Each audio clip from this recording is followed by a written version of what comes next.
Жаңалыклар вакыты үз эшен башлап җибәрде. Студияда Лина Хасаншина, исәнмесез? Әлмәткә Сколково Мәскәү идарә мәктәбеннән делегация килде. Уку йорты ректоры Юрий Левин шәһәр эшмәкәрләре өчен мәгълүмат нигезендә карарлар кабул итү темасына лекция укыды. Шара инженерлар лицейында узды. Анда безнең төшерү төркемендә булып кайтты. Мәгълүматлар нигезендә карарлар кабул итү лекциясендә катнашучылар арасында шәһәр һәм район башлыгы Тимур Нагманов, нефть институты ректоры вазифаларын башкаручы Александр Дьяконов, шулай ук эшкуарлар бар иде. Сколково Мәскәү идарә мәктәбе ректоры Юрий Левин бизнес һәм IT-лкә, шулай ук танылган компанияләрдә кулланыла торган принциплар һәм стратегиялар турында сөйләде. Мөһим карарлар кабул иткәндә әйдәп баручы топ менеджерлар тарафыннан кулланыла торган алымнар белән дә уртаклашты. Хәзер без тормышта мәгълүмат белән эшләү, информацион трансформация, карарлар кабул итү өчен мәгълүматлар куллану турында күп ишетәбез. Кызганычка каршы, һәркем бу терминнарны үзенчә аңлый һәм бик кеш кына төшенчәләр алышына. Нәрсә ул цифр трансформация? Аның беренче этабы автоматизация, икенче этабы булып әлеге автоматизация процессын куллану тора. Юрий Левин бизнеста проблемаларны хәл итүгә, төгәлрәге аларны ничек дөрес хәл итәргә кирәклегенә зур игътибар бирде. Аның фикеренчә, карарлар кабул итүгә ике яктан якын килеп була. Бу ике система кебек. Аларның беренчесе безнең интуиция һәм хисләр, икенчесе математика һәм ихтималлык теориясе белән бәйле. Они работают в Альметьевске, команда Сколково. Вчера у них был очень насыщенный день в Казани. Аналогичную лекцию Юрий читал для управленческого аппарата. 2013 елда Тимур Нагманов ректорның укучысы булган икән. Ул үзенең чыгышында ректорның әлеге очрашу Казанда министрлар аппаратына лекция укыганнан соң килүе һәм безнең шәһәр эшмәкәрләре өчен әлеге чараның кирәкле булуын ассызыклады. Чара лекцияда катнашучыларның фикер алышу белән тәмамланды. Мәскәү делегациясе Әлмәттә тагын беренче көн булачак. Алсу Амирова, Мария Китаева, Рафаэль Сафин, Яңалыклар вакыты Луч Әлмәт телекомпаниясе. Башка темаларга. Әлмәт районының 34 торак пунктында су белән тәэмин итү проблемаларын бетерүгә республика бюджетыннан 20 миллион сум бүленәчәк. Бу хакта район башлыгы Тимур Нагманов белән туры эфир вакытында билгеле булды. Онлайн очрашу барышында авыл җирлекләрендә су булмауның сәбәпләре турында район башкарма комитеты җитәкчесенең авыл җирлекләре белән эшләү буенча урынбасары Олег Шабалин сөйләде. Әлмәт водоканалы 6 торак пунктка хезмәт күрсәтә. Бу Әлмәт, Түбән Мактама, Тихоновка, Поташный, Поляна, Кәләй авылы һәм Миңлебай станциясе.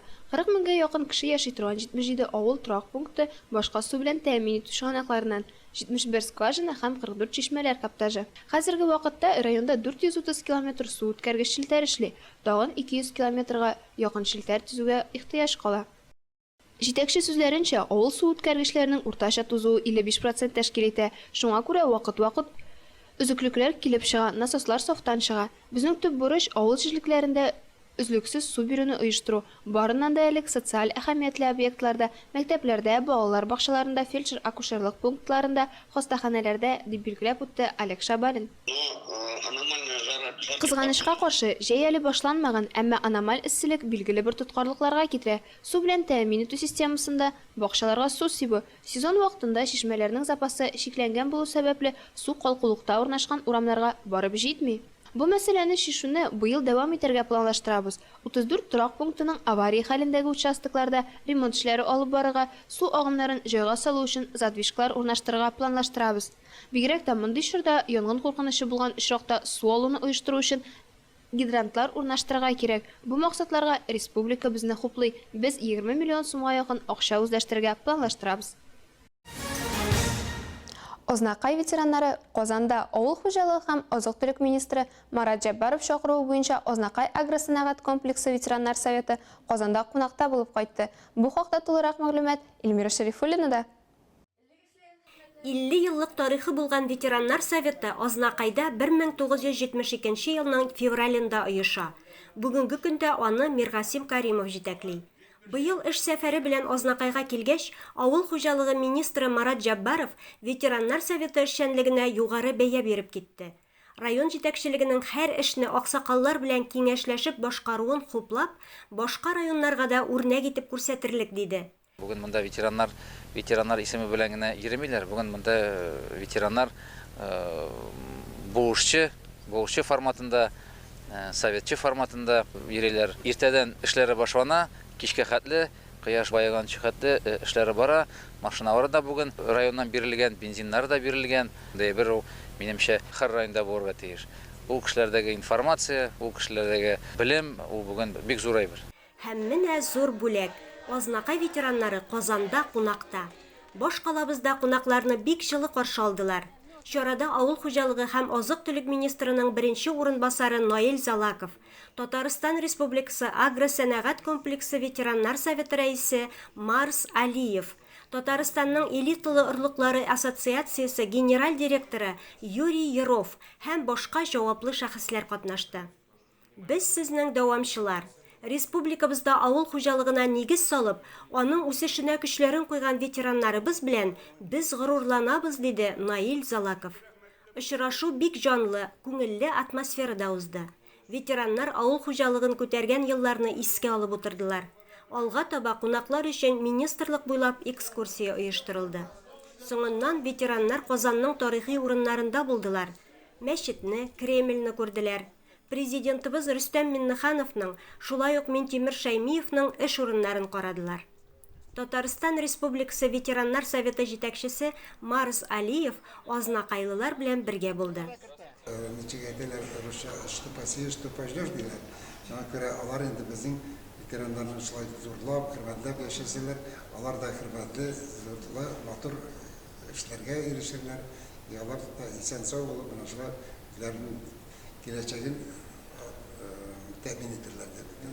Аларның içinde кайнаганы, алар инде күптән шунда хыяллаганнар, авыл хуҗалыгы министрлыгына килеп, менә шундый юнәлешләрнең сораулар бирәбез дип. Инде алар әйтә, әллә ни үзгәрмәсә дә ул сораулар барыбер аларның эшләрендә бушанып куйгач, инде бик шатланып монда килделәр, янә сүзләрне әйттеләр. Алар инде бик канәгать дип әйтергә кирәк. Bu monday әйбер бер нидә юк иде. Менә беренче тапкыр Азнакай районының советлар, теге ветераннар советының рәисе сөйләшеп, менә иң беренче бу дворец нигә земледелиегә безнең Азнакай районы килде. Ветераннар советы рәисе Миргасим Иллязович җитәклегендә беренче тапкыр без килеп монда иттек. Бездән соң бүтән районнар да килергә тиеш дип, шулай дип без беренче юл ясадык. Шундый олы бүләк, күңелле сәяхәт өчен ветераннар Марат Җаббаровка, районыбыз җитәкчесе Марсель Шайдуллинга аталарча олы рәхмәтләрен җиткерделәр. Элеккеге министерство белән чагыштырып карыйбыз, действительно үзгәрешләр бик зур, бик матур итеп каршы алдылар. Минем зур рәхмәт әйтәсем килә үзебезнең главага, Марсель Зөфәровичкә, бөтен әйберләрне биреп, зур бүләкләрне тапшырып министрга һәм аның замнарына, менә шулай матур итеп йөрергә ятсын дип әйтәсем килә. Илмира Шәрифуллина, Рөстәм Әкбәров, яңалыклар вакыты, Луш Әлмәт телекомпаниясе. Соңгы тәүлектә Татарстанда коронавирусның 29 очрагы ачыкланган. Бер кеше Ширне республикадан читтә 28-е элемтә юлы белән юктырган. Бу хакта Татарстан Республикасы Сәламәтлек саклау министрлыгының матбугат хезмәте хәбәр итә. 29 авыруның 14-е Казанда, 5-се Чаллыда, 3-се Баулы районында яши. Лениногорск районында коронавирусның 2 очрагы Азнакай, Әлмәт, Бөгелмә, Яшелүзән һәм Саба районнарында берәр очрак ачыкланган. COVID-19 пандемиясе вакытында 21327 татарстанлы теркәлгән.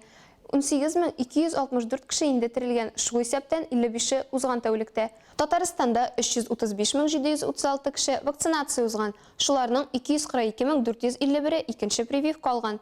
Вакцинация ясату әлеге авыруны җиңел формада күчерергә, өзлегүләр, авыруларның авыр формаларын булдырмаска мөмкинлек бирәчәк. Аны Әлмәт үзәк сырхауханәсендә, 3-нче поликлиникада, Татнефть медико-санитария частендә ясатырга була. Теләүчеләргә алдан язылырга кирәк. Телефоннарын сез хәзер экраннарда күрәсез. Панорама сәүдә үзәгендә дә теләгән һәркем вакцинация ясата ала. Медицина посты эш көннәрендә 16 сәгатьтән 20 сәгатькә кадәр, шимбә һәм якшәмбе көннәрендә 12-дән 18 сәгатькә кадәр эшли. Үзегез белән паспорт, полис һәм СНИЛС булырга тиеш. Узган атнада Татнефть компаниясе социаль грантлар тапшырды. Әлеге ярдәм теге яки бу социаль проектларны тормышка ашыруга 100 тота. Мәдәният һәм сәнгать номинациясендә әлеге грантка «Самое главное чудо» спектакле лаек булды. Тулырак Алсу Амирова сюжетында. И я. Мне кажется, там случаются чудеса. Самое главное чудо и мөһим мөгъҗиза спектаклен сәхнәгә калабызның балалар һәм яшүсмерләр үзәгендә эшләп килүче Скоморошек театр коллективы тәкъдир итте. Әлеге театр Әлмәттә 28 ел эшләп килә. Шул дәвердә биредә сәхнә тормышына гашыйк берничә иҗади буын тәрбияләнеп чыккан. 21 майда Татнефть ярдәме белән грантлар бирелде. 2016 елдан 585 проект тормышка ашырылды. Шулар рәтендә «Хранитель сказок» дигән спектакльдә җиңүче булды. Татнефть компаниясының грантына ия булулары яшь артистларга үзләренең тамашаларын тагын да үтемлерәк, кызыклырак итеп бирү мөмкинчелеген тудырган. Грант акчасына беренче чиратта театр өчен кирәк булган курчаклар һәм декорациялар кайтартканнар. Грантны без беренче тапкыр отабыз. Шуңа күрә әлеге грант ярдәме белән безнең театрда беренче тапкыр өчен профессиональ курчаклар барлыкка килде. Алар өчен өстәханәләрдә ясалган иде. Без Мәскәү өстәханәләрендә курчакларга заказ бирдек. Санкт-Петербург, Түбән Новгород, Екатеринбург, гомумән курчаклар безгә бөтен илдән кайттылар. Скоморошек студиясендә 4 яшьтән алып 16 яшькә кадәр балалар шөгыльләнә. Һәр бала театрда вакытта төрле әкиятләр буенча 8 спектакль куйда катнаша икән. Нәни сабыйлар театр бусагасын атлап кергәч, мөгъҗизалар дөньясына эләгеп киләсе буыннарга да әкиятләрне тапшыручы баскыч булып тора ди җитәкчеләре. Әлеге грант буенча физик мөмкинлекләре чикле балаларга спектакль куелды. Спектакль өлешчә интерактив. Әлеге балаларга сәхнәдә булырга һәм киләчәктә дә сәхнә сәнгатенә якыная, сәхнәгә чыгу мөмкинлеге тудырылуга исәпләнгән иде. Самое главное чудо спектакле вакытында артистлар тамашачылар белән бергә уйнадылар. Яңа заманча эшләнгән костюмнар, курчаклар, декорациялар сәхнәнең күрке булып торды.